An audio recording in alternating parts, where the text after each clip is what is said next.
I never brought my children around another female. I never had them around a female. And when I met my wife, my future wife, I told her I was just tired. And I wanted somebody to be in my life for its longevity. I stated what I wanted, and she stated what she wanted, and there was no other strings attached. Okay. No other female in my life, no other man in her life. So that's how we came together. But for us, with our children, right, she was very instrumental in that. Okay. I guess she pulled that chapter, 1 Corinthians chapter 13, on that love chapter, because she won them over with love.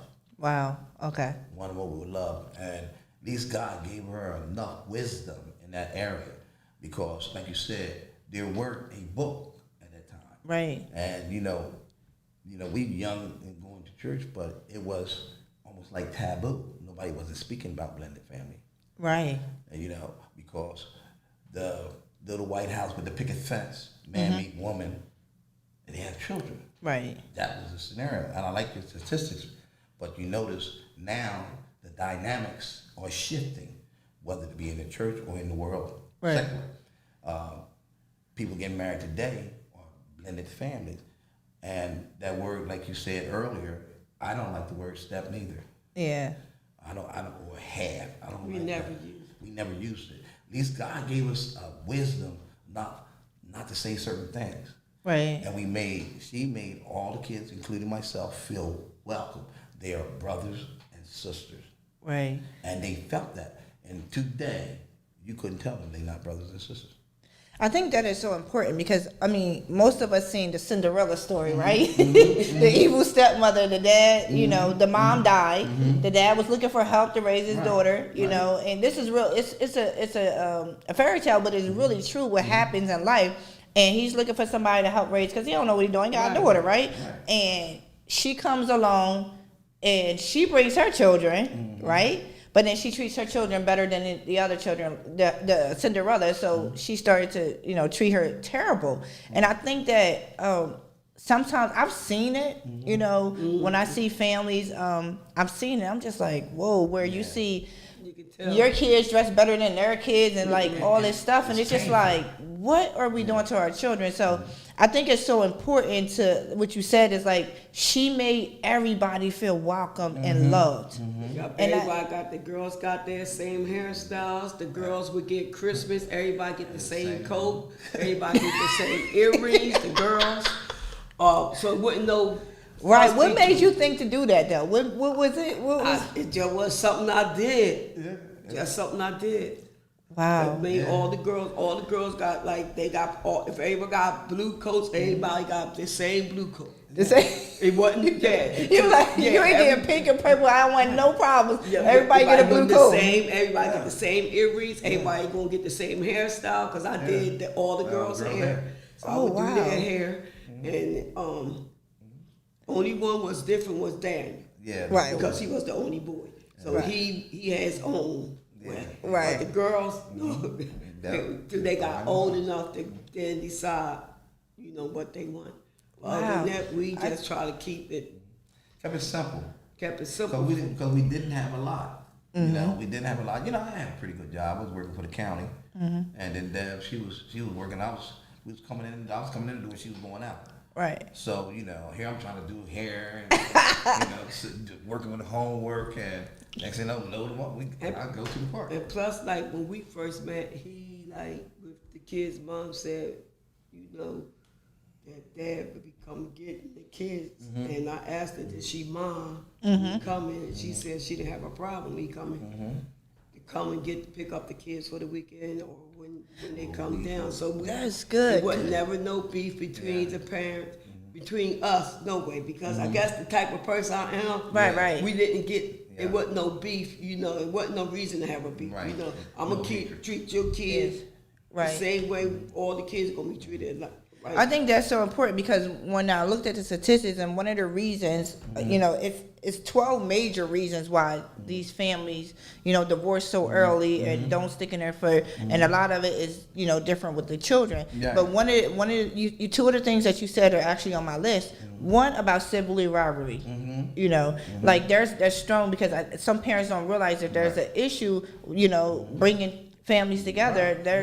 The family changes, the dynamic changes. Yes, it does. And some people don't address that. They kind of act like it doesn't exist. But I like how you took it head on because everybody got the same thing, so there was no question of or you're my favorite or this that and the other. You make that whole thing making everybody feel loved and welcome. So I think that's so important. That's one of the ways that we could combat this this divorce thing when it comes to blended family, is that we know that we need to be ahead of the game because these are some of the things that happens in these families.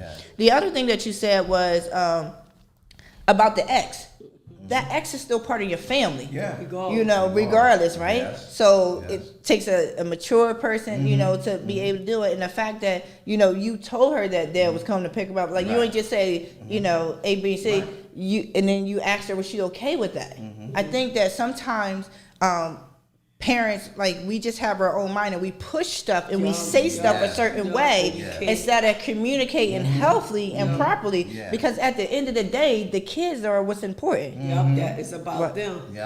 So I like how you said, I asked, is that okay? And I feel like as a woman, I will be okay with that because I know that you're a family. Like, who wouldn't want a blend? My children going over, their dad's house, and the female is loving on them, caring for them. Who wouldn't want, for the opposite way, for if the man is loving on them and caring for them? I think that that's so important because that shows like familyness and stability. So you hit the two things because they're those two things are reasons why these families don't continue on after 2 years. Go ahead. And then you can't push yourself on.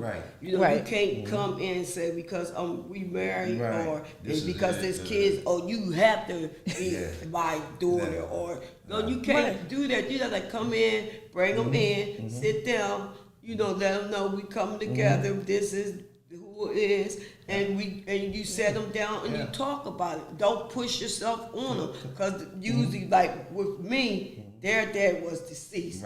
Okay. So we didn't have that problem. And plus, I explained to him, I know I'm not your biological father, but I am your father.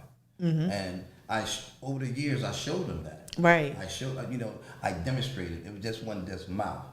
I showed them how a man's supposed to treat their daughters, how a husband supposed to treat them by demonstrating with their mother. Okay. And they seen that, So I would take them places without mom. Okay. You understand? So they seen all that. When they came up in the house, each say something was wrong, I would talk to them, put them in my position. What would you do? It was almost like Nathan and Jonathan. But I would do that with them, set up scenarios. Whereas it was basic teaching. A lot of people like to do law, pow, pow, pow. I did grace. Okay. I did grace. She was a lawgiver. She was a law. Yeah, I did grace. Well, Dad, but in this whole ordeal, I'm gonna be honest. Sometimes we hit blocks. We hit the wall, but Holy Spirit would allow us to come together and show us. Show us what was going on.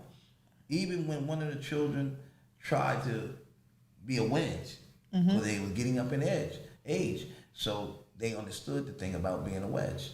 And Deb and I, we identify it, and we would deal with it. Like, if they want to do something, they ask me, I said, what did mom say? Because they try to get me to come against mom or her. The kids sneaky. They want their way. That's the only thing too. That's what would separate a marriage is your kids. If you let them. But see, you got to let them know from the door. I like how one of the other things that you said, because I think you probably just read my notes here, Debbie. Because one of the things that you just said was to sit them down. And that's another reason, I told you I got a list of things. That's another reason why the marriages don't survive is because they're not having a conversation with their children. I know, like, my parents never had a conversation with me about who they was dating. Right. Like, honestly, Right. I think, honestly, they always be like, that's the kid. You stay in the kid's place, mind your business. I think a lot of parents back in the day did that. Or I've heard parents say, not mine, but I've heard situations where parents say, well, he's the best for us. Ooh. Yeah. Or, we need something. We need a way out. He's the best. Not having a conversation as far as, listen, this is what's going to take place. This person loves me, cares for me. No, it's more like, this is what I said, this is what I want, and this is what's going to happen. And I think that's where we fail our children, as if they don't exist and they don't have any thoughts or patterns, even though we don't allow our children to dictate our life. Right. But if we're a team and this whole thing is holistic, I think that, like you said, you can't throw it down their throat. No. You got to have a conversation, a healthy conversation. There's so many parents who don't have the conversation when they bring someone else in their children's life. They're like, well, I like him, or I like her, or this is what's going to rock out. You just be okay. And some people could possibly be looking for it as a way of escape. Yeah. Or also feel like kids should be seen and not heard. I think this how he was like, because we knew I was going to come over for the weekend, right? So I'm coming over. I said, well, my sister got the kids. He said, no, honey, your sister don't got the kids. We got the kids. Yeah. This is a package deal. This is not about you. Yeah. Oh, wow. Yeah. So that was from the door. That just gave me chills. Yeah, that was from the door. That's what he said, because I was going to leave my girls with my sister that weekend.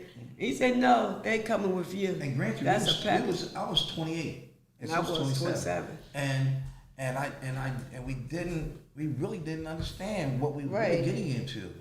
But I did know this enough about this, that I was accepting not only her but her children as well. And we had enough wisdom to understand that. God gave us enough wisdom to understand that. So we didn't want to deal with each other's kids. It It was about us. We would never made it because we could have the kids from young, going, coming up, trying to separate us. But we knew in the beginning that this is what it is. Yeah. You gonna respect him. Right. And he told them that you gonna respect us. That's all we let them know. It's gonna be respect. So, but with the girls, I don't know. Yeah. They was calling him daddy. Yeah. I'm like, wait a minute, hold up. You're like, wait a minute, hold on, when this happened? So they just call him daddy. So we goes to his parents and they call him daddy, and his family just thought it was so awesome because they were so young, and they just started calling him that with nobody telling them. We never told them. Because they felt that love. They felt like... And you're right. And see, we call it the 4P syndrome. I was operating, after we got saved, I started to operate as the priest. Operate as the provider and the protector and the pursuer of her. So they understood that. Right. Because I told them like this, I promised them this. I said, I'll be like the sun giving you a shower and you won't even know it. Oh, he went poetic justice on him, huh? and to a degree, when they got their first job, I told them how to catch the bus, but they didn't see me. To make sure they'd be okay. Wow. They didn't see me. So it sounds like here that you was really vested from day one. You have to be. Heaven sent me. Heaven said he was heaven sent. I mean, because it sounds like you guys were on the same accord as far as knowing what you guys wanted at that particular time, even though you guys were a young age and you had 3 and 3, but you made that known to one another, and then that way that when y'all formed your relationship and a partnership, that y'all knew what each other needed and wanted at the time. And it was potholes. We had potholes. Because you had two imperfect people coming together trying to have a perfect relationship. Right. And it was potholes. I got to be frank. When I met her, she didn't really know it, but I was a little jacked up. The alcohol and the drug scene. But overall, she's seen a good person in me because she's seen that, okay, God can deal with this. And when we came together, right, I was working, I was doing everything, but had a little thing going on the side. Right. And then God delivered me from alcohol and drugs. And that's when the real husband and the real dad showed up. Right. So going through the motions, it started being just part of my life. Right. And it was a lot easier because I was performing at first. Oh wow, let's talk about that a little bit. Yeah, I was performing, and but she's seen it, and she looked at it, and we dealt with it. Right. She seen the goodness in me, and she also seen another side. Right. From the things I was in the street. But it wasn't no cheating or nothing like that, none of that. But whatever your flaws or your weakness was, she committed to be, to help you through it, to partner with you to get your... Absolutely. And, we also was in a marriage ministry with Pastor James Hemming. We used to go around with him when he did seminars. So that helped us grow. Right. And he had a blended family. Right. So we watched and we learned. Okay. We learned. And because we didn't know anything. You keep saying we ain't know nothing. I'm gonna be honest. I'm not gonna sit up here. That's the whole thing about parenting, though. Like when you have a kid, like you don't really know. I know I love this woman, and to order to love her, I had to love the whole package, the children and all. Right. And I understood that love was something that you fall into. Right. We fell in love. After I was taught, I knew it was growth. Love, we had to constantly grow. It was like a triangle, right? We here and God there, we constantly going to that triangle. Remember, Hilda, the guy who I used to date, she told me, she said, honey, that's a good man. Now the guy who I used to date, Aunt, telling me to keep him. Keep him. Because he said, old folks know. They like, listen, he a good one, girl, get him. And I'm not patting myself on the back, but my kid's grandfather, who was in Alaska at the time, called down there and he said, I want to thank you for the job you're doing raising my grandkids. Oh, wow. And you know what else crazy? Their cousin and stuff call him uncle, and the sister call him brother. Wow. Now, y'all all lived in the same house when y'all came together. Did your kids live there? All right. What happened is my kids was coming something like a week, sometimes weekends regularly, right? Then my son came to live permanently. Right. And he asked me this, right? He said, Dad, could I be a week here and a week there? I said, that won't work. Either you're going to be with me or you're not, because I have a different set of rules, and I don't want you coming back being a distraction. Because you go to the other household, they have different rules. You're going to come back and think you're allowed to do that. Then now here's the houses out of order. One thing we did understand was order. And he fell in line with that. He understood it to a degree. But, sometimes when you have another parent in another household, right, sometimes they can get spiteful. So you don't have to do that. You don't trying to come against the dad. Right. Not come against her, but come against me. Yeah. And we recognize that. We recognize that. But to God be the glory, right? We stood fast on what was said. I think it's hard. A lot of times we don't realize how hard it is for children for these blended families. You talk about that 1 week on and 1 week off. When both parents truly love their child, they want the most for them. They want them to be with them. One parent don't really be trying to give up like that other week or whatever. With all their own reasons, right?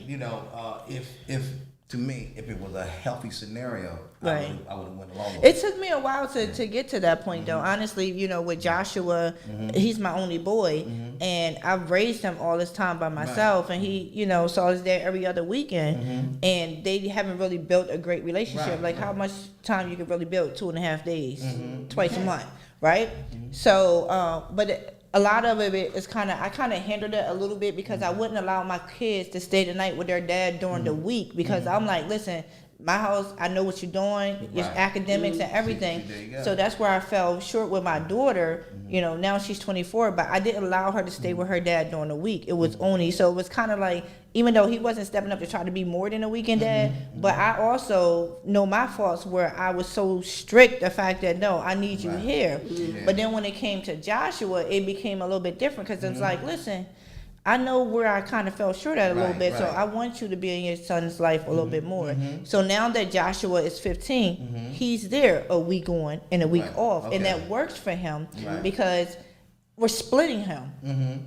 And he likes it over there, and he likes it at mom. That way, they don't have to make a choice. Right. You know, like you like one parent better than the other. If we Absolutely. both love you, you know, and not saying that over there he's bad, or over here I'm bad. Right. It's just we parent differently, and teaching them how to understand. Like over there is over there, and Right. over here is over Right. here. And see, that's where the line was drawn in the sand, because we would prevent the girlfriend to be in the room or whatever. Okay, So yeah, it wasn't healthy. right, You know, if you got two households and the rules kind of like line up, it's a different thing. It's different, Right. Because now you saying, okay, my baby gonna be good there, right, you know, because your household is almost similar. yeah, Understand? We don't have a loosey goosey thing going on over here. And Right.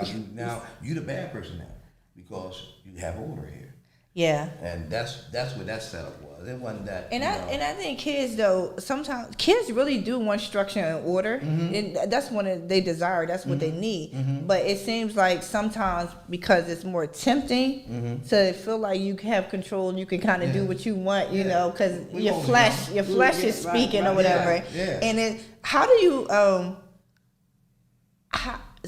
how do you deal with that when one parent is doing something different than your house, and you kind of like, I know there's times where I want to be like, I want to run that household too. yeah. I want to say, listen, not with my child or our child, we ain't doing this or whatever. But then as I'm growing and maturing this thing, you know, I'm learning that you can't control nobody else's house, you Yeah. know. No, How you to- can't control it. Only thing you can do is try to speak to the other parent and ask them, you know, why you allowing this child only 17 or 18, why you allow this child to lay up in a room with somebody. Right. So You know. and another But we thing- can't tell them how to Can't run tell their 'em. house. Right. That's the challenge, though. Only one thing we could do, right? Like I said, we stand on what we Right. right. With our household. With our household, and they understand that. Cause he, you know, a couple of times he said, "Dad, I can't do it." Right? I said, "Well, okay, fine, you know." But it's other people on the ship, Right. so to bend for him, then what I'm gonna say to the others? Yeah. What I'm gonna say, you know, and it's 4 more following him. All right, you don't want to bend for him because that's not what you stand for. That's not, you know. I think sometimes parents try to be the friends to their children, yeah. and You or gotta be try a to parent. be if your child isn't there, just try and make up for when you know You all can't. that Yeah. stuff, and Yeah. that's where we fall into trouble. Is like you're trying to please your kid, Right. but you're pleasing your kid in an unhealthy way. Absolutely. So, like you said, for over here, you know, as Joshua said, as for me and my house, Yeah. We serve the Lord. so having that foundation and that togetherness already, so that when, you know, as they grow, and you know, kids grow and they become teenagers. Yeah. Absolutely. And they have their own thoughts and stuff like that. We want our kids to be thoughtful and independent, but some of the stuff you just like, Of course, look, all right, with the girls, especially with the girls, I didn't understand the hormonal. You know, Okay. hormonal get a fly.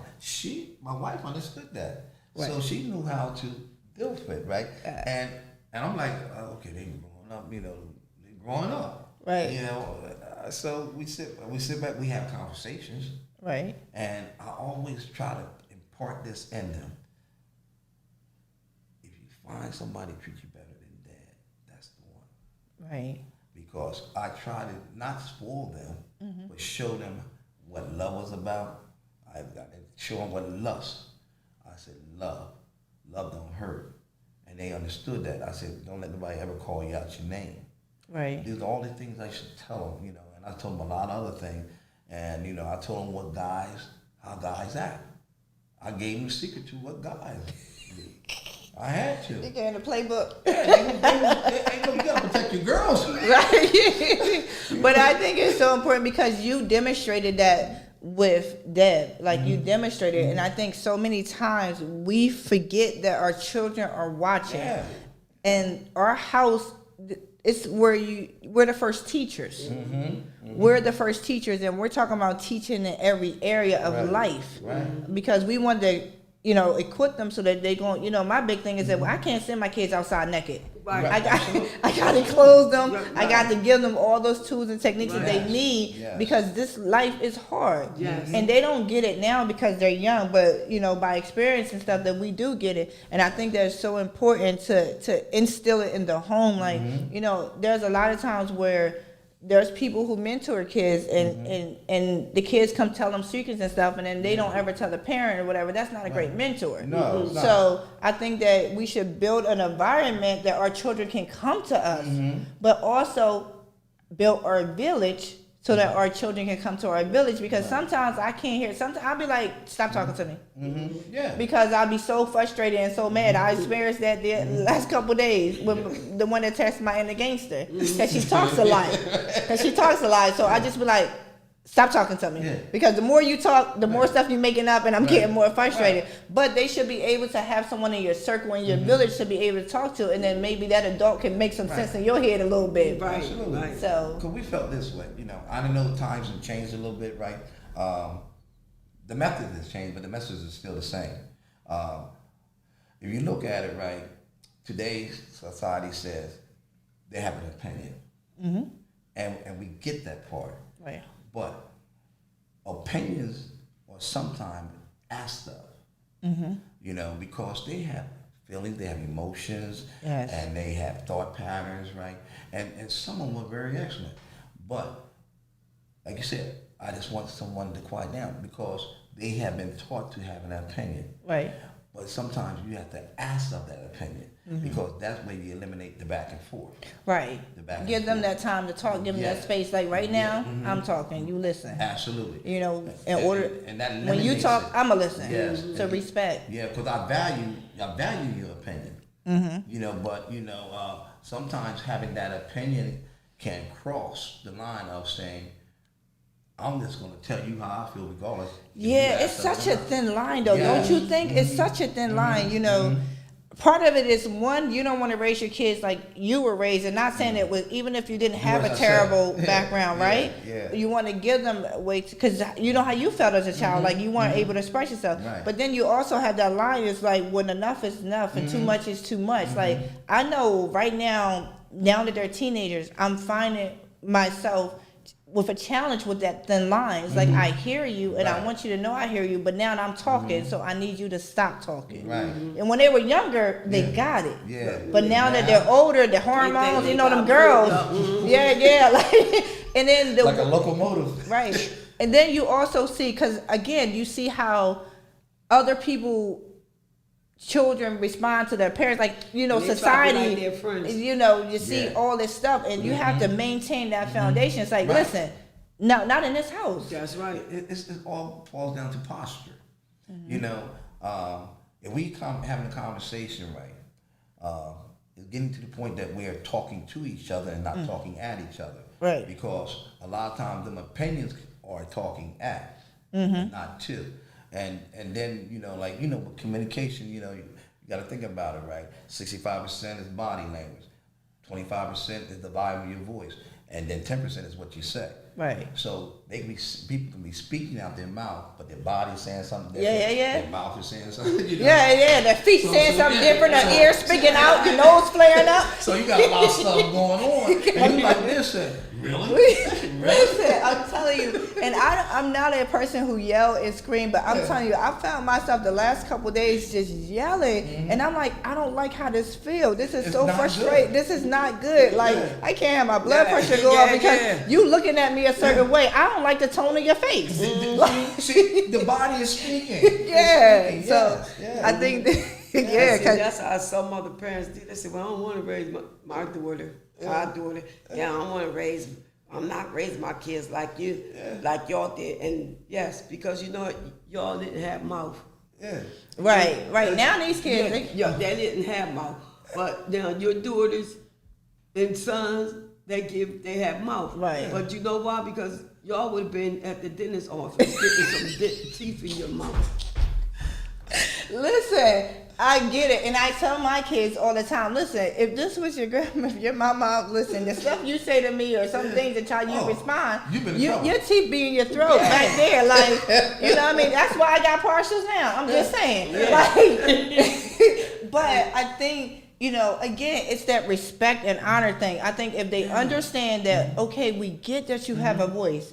I'm going to give you your time to talk, but you got to do it in a respectful way. And I think some of it is, you know, some parents don't respect their children, though. They feel like respect is only one way. You respect me. And I'm like, if you know, that love and kind and gentle and compassion, if you love on them and you respect them, then they, you know, you'll get it. And a lot of parents like, listen, I had you. You better respect me. But it's the model that you set before them. Right. You know, are you one way in the house and another way outside? That's what I wanted to talk about. about. You know what they provoke kids. Yeah. Oh, but I'm still. Yeah. I'm telling you, I tell everybody that one story where my 17-year-old and I were going back and forth. She was much younger, a teenager, and every time she got mad or angry, like she would throw stuff and stomp upstairs and slam the door. And because this is what I grew up on, oh no, you're not doing it. This is my house, right? Yeah. Like all this fire, I start feeling like my mom. Like all this fire start coming out of my head. Everything, my head starts spinning. And I get like, oh Lord, you ain't doing nothing here. I pay all the bills. Yeah. And my son said to me, it took him. See, that's why we got to listen to our children. Oh, yeah. It took my son to say, Mom, you're antagonizing her.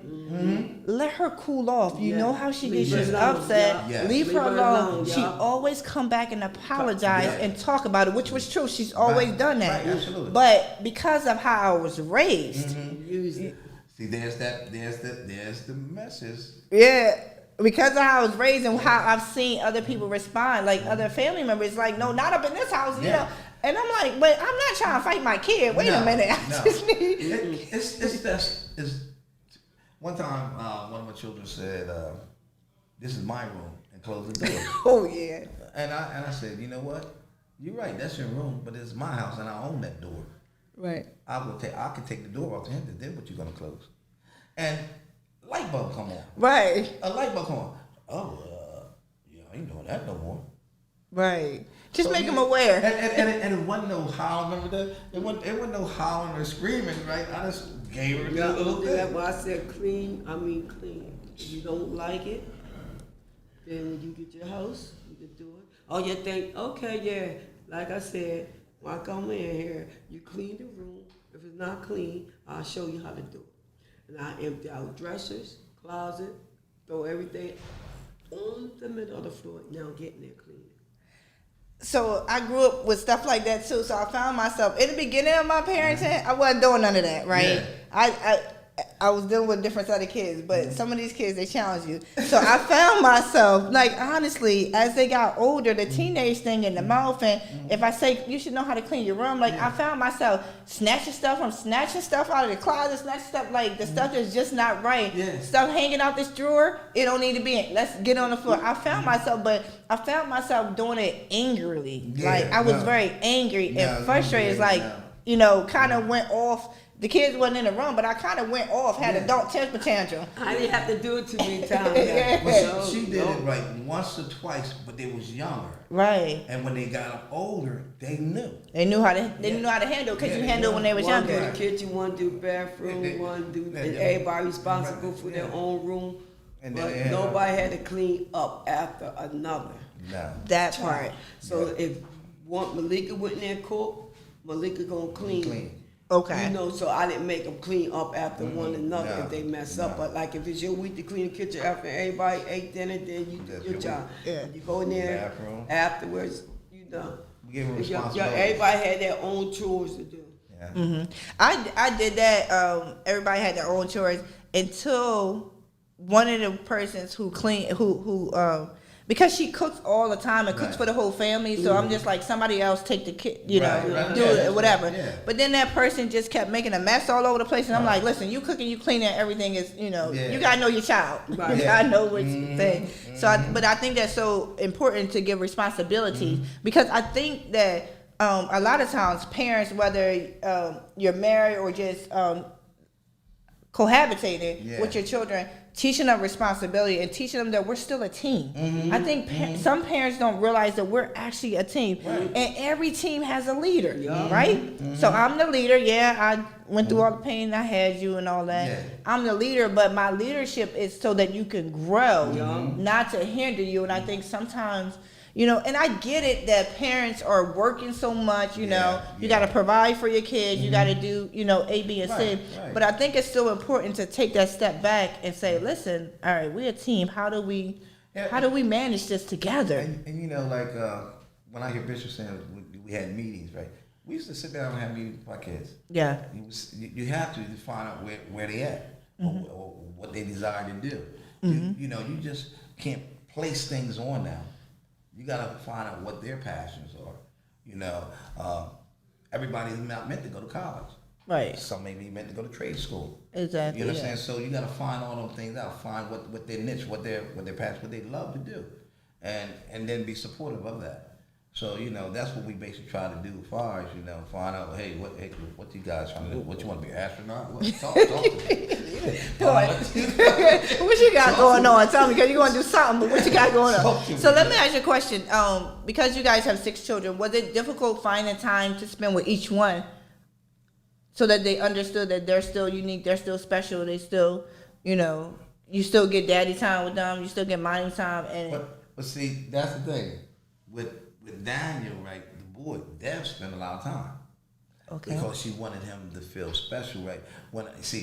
I was that person. I was the show him discipline. I'm not talking about beating him, showing him how to be a man. Right. What to expect in life, and that was my role of trying to teach each and every one of them, right? Because I did work with them separately on homework. We weren't all sitting at the table. Right. So that was kind of like time. But as far as we going out. Sometimes we take a ride. I would take one. We go for a ride. Yeah. We go for a ride. She would do the same thing, and them were the times when they open up and start to tell you how they feel, what they dislike, what they do like, and then that was valuable because we were sharing. Danny money, remember? Yeah. I said, Danny, don't tell me. This dude could clean, right? This dude could do it all, right? Yes. And that, you reward it. And she would reward him to say, don't say nothing, right? I didn't even know it, right? So she said, this is what I did. I said, okay, fine, right? And then the girls, right, once they do something, it was almost like a reward system. Right. And they loved it, and they responded. They responded, even down to the grades, who had the best report card. It wasn't like a competition because inadvertently they all got rewarded. Right. But hey, they was competitive. It's not just because you participated in the school you're gonna get something. Right. No, come on. Let's see what effort you put in. Try to be your best. Yeah. I get that. I think that's so important to just so that each kid, like we said, is unique and their response is different. Their emotions are different. And to be able to recognize the need of each child, I think is so important, especially when you bring your kids together. And then had your children, I know this is another thing that a lot of children deal with when the families are blended. Have your children been like dealing with social pressure, peer pressure and stuff about, because nowadays kids tease other kids for being in a blended family. Right. See, people didn't really know. They didn't know. They know because it became so meshed. See, people didn't know. Even people that. Today, if we didn't say it, we didn't say it. Well, I never knew until I asked you. I was like, nobody never knew that the kid, we had to blend the family. Right, because like I said, I didn't believe in step. But there's people that really knew us, but other than that, people didn't know. Because when we go out, I'm not gonna say, this is my stepdaughter, this is my stepson. I'll say this my daughter, Sheena. When somebody say that, this my daughter, detachment. This my son Daniel. You know, so I always address them as my kids. Right. So they be like, Debbie, when do you have all these? I said, don't question me. Yeah. Don't question me about, my you know, family. because you trying to, I know where you're going, right? Right. So what I'm saying, I told you it's my son. Yeah. So leave it like that. Leave it alone. Leave it alone. Yeah. I don't need to be explaining nothing to you. I It's don't my need that son. explanation, You know, it's my son. That's what I'm telling you. So why you trying to go deep into my business? Yeah. Right. I think that's so important because, you know, I have a blended family. It's a different type of blended family, Right. you know, with my girls. And they wasn't dealing with the pressure of, you know, being blended family. They were dealing with, like, kids were cruel about their parents being deceased. Right. That was most of the stuff they were dealing with, the Okay. bullying they were dealing, not, you know, you live with your aunt or whatever. Right. But it was more why they had to live with me. And, you know, Okay. and everybody kind of knew it because they grew up together in school Yeah, or whatever. absolutely, yeah. But it says some of the reasons why the families, the blended families, are divorced so early is because they haven't explained the situation to their children, Right. so that when society starts to explain it, so what are people saying about their family, Right. and then they start to feel things and stuff like that, or your dad's not there, or your mom's not there, and not understanding, like you said, like when we walk, like when I'm with my girls, nobody can tell that. The people think that I birthed them out or whatever, I think that's how it's supposed to be. Like you're not supposed to look different. Oh, that's my niece.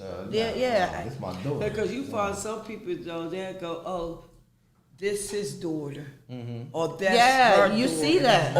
or that's his grandchild, Yeah. or I don't play them games, and it's not happening. These are grandkids. These Yeah, are we got kids. 15 You know, of them and one great. Wait, hold up. How many grandkids y'all got? 15. 15 grandkids and one And great. Gary Well, had we some more. get ready to have 20, 20. No, Bass got what, 5? yeah, so So that'd be it'll be 19. like 20 and 20. one great.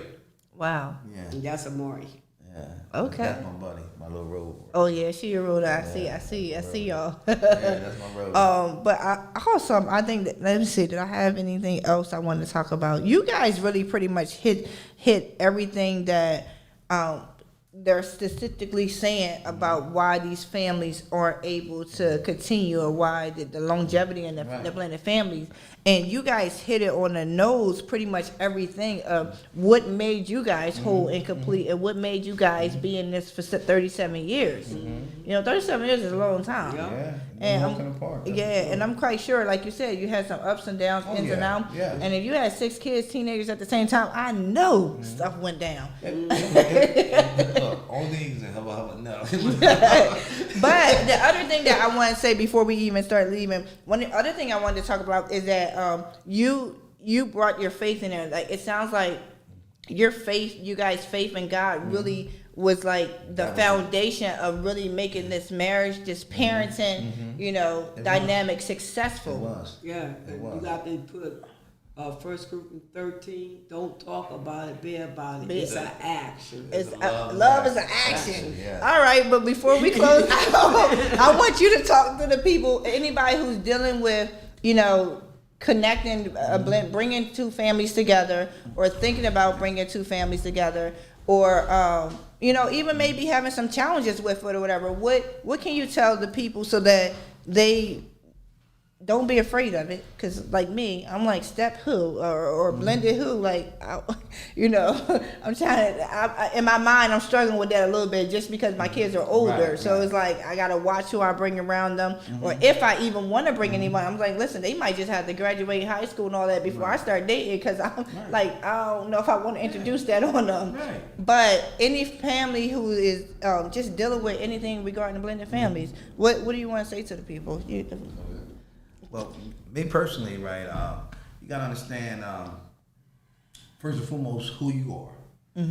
Whether you're a male or female, you got to understand who you are, what you're bringing to the table, because, you know, you got 2 independent people running 2 different households coming together. So are we going to relinquish our headship, which was important? My wife, she relinquished that to me without even asking. So once you do all that, now you're lining up your finances. Finances are important, not only in a regular family, but also in a blended family. And you let them know, each child know that you love them. Mm-hmm. And when you let them know that you love them and reassure them that, first and foremost, I'm not trying to take the place of your father. I'm your bonus dad. Yeah. You understand? And I'm going to do everything within my power to make you feel as comfortable as possible. So that was one of my methods, right? And the other one was, when I came in there, I had made a promise to her, right, to my wife, that at this point in time, I may not be able to give you the things that you desire or want for our family, but one day God's going to set it forth. Right. And we stood in faith. We trusted God. Holy Spirit said, leave certain things alone, let it be. Mm-hmm. And I did. So, just dealing with our children, right, not knowing what to expect, that's trust. You gotta have faith, because there wasn't no book I could read outside of the Bible. Mm-hmm. This blended, like back in the 70s, this blended thing was hush hush. Right. It was hush hush. So again, I give kudos to my wife. She utilized love, mm-hmm. and God is love. Right. So I told her, I said, baby, you was the glue. Yeah. I said, Daddy didn't know. Right. And I'll be the first to admit to it. That's the first thing as a man. You got to be willing to say, I don't know. Right. I don't know. Not fake the funk. Don't pretend, because you got kids on that ship that you trying to direct their path. And if you don't know, you don't know. You can seek out others to give you instructions. You know what we forgot? What? They said about when you came together, cannot correct your kids. And can you correct all that was in the plan. Correcting other children. Right. That's one of the other reasons why people don't like. That's why I had permission. She had permission. Hey, we're gonna do it out of love. Remember, I said we weren't operating in law. We were operating in grace. Right. Law want to punish. Mm-hmm. Grace want to teach and get an understanding. Right. So So that got to be in place too, because you find parents where they don't want you saying nothing to the other set of kids. Like, you don't let me correct my kids. Right, but that's called separation. That's not blended. But they do it. Yeah, that's one of the reasons why they fail. Right? Yeah. I didn't come into this marriage with saying, I'm the head. Wife, submitted to your husband. Mm. I didn't bang that, because I understood the scripture before that. Submitting to one another according to godliness. Right.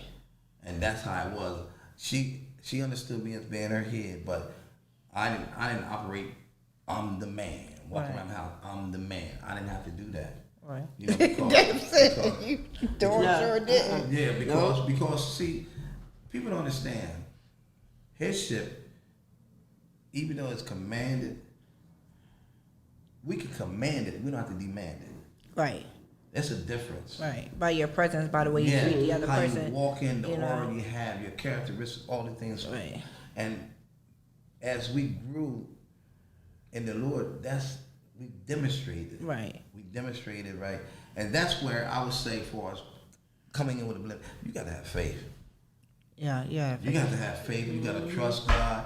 You got some things that you won't even know. As you say, you was teaching that son, being a steward of your family. Because you care. Yeah. Caring is in there. Yeah. It's because you care. And you look at it. All you want to do is for them to have the best, because you become selfless. Right. And that's where it was. Deb used to make me go get things for myself, because all I did was for her and the kids. Right. And, because I was demonstrating, what is it, that Matthew 20:28, I was serving. Right. I was serving. Before we get to you, Deb, I think one of the things that I had a conversation with somebody, and because I'm only bringing it up because you talk about serving, right? Mm-hmm. And I had a conversation with them about serving your children. Mm-hmm. And they was like, what you mean you served your children? Yeah. And I'm like, well, they served me, I served them. Like, it's a family thing. Like, how else are they gonna know how it is to be served if you not serving them? Right. My kids, every now and then I pull out like the finest You know, we don't use paper plates anymore. I did before when they was younger, but we stopped using them because I want them to understand, like, you can eat off, you just gotta clean it up. Eat out of nice glasses and plates. Like, I don't have to give you paper products, but that's what I grew up on, paper products. And I thought, you know, every parent, you're supposed to be doing this, that, and the other with paper products. But after time, I realized, I was like, no, I'm eating off a fine plate. Why can't they eat off a fine plate? Absolutely. I'm drinking apple cider. Why can't they drink it in a glass? So I taught them early of, you know, and setting up their place as if they were in a restaurant. Because I want to serve you. All right, so Deb, tell people what you want to tell them before we roll out, because we over time a little bit. Yeah. No, come on. You was talking. Tell them, you know, about Blend. I cannot with you today. Oh, nah. Just tell them what you feel. You know, it only gotta be a couple seconds. Just tell them about if they're dealing with blended and how to do it. And Yes, I think if you're dealing with a blended family, when you meet the other kids and stuff, you treat them, you show them love. Don't try to barter them up or try to bomb or try to act like you their mom, like they don't have a mother. You know, don't try to push yourself on them. Just show them love and keep loving them and keep loving them, and they definitely come around. okay. All right. Well, thank you guys for being on the show. The hour went by pretty fast. You guys were amazing. I think that you definitely helped other parents, you know, with some tools and how to be able to be successful in it. I want to thank you guys for joining the show. Again, this is Parenting with a Purpose. I am your host, Donna Janel. Join me every Thursday at 7 p.m. Where we strive to bring back the responsibility, nobility, and back into parenting.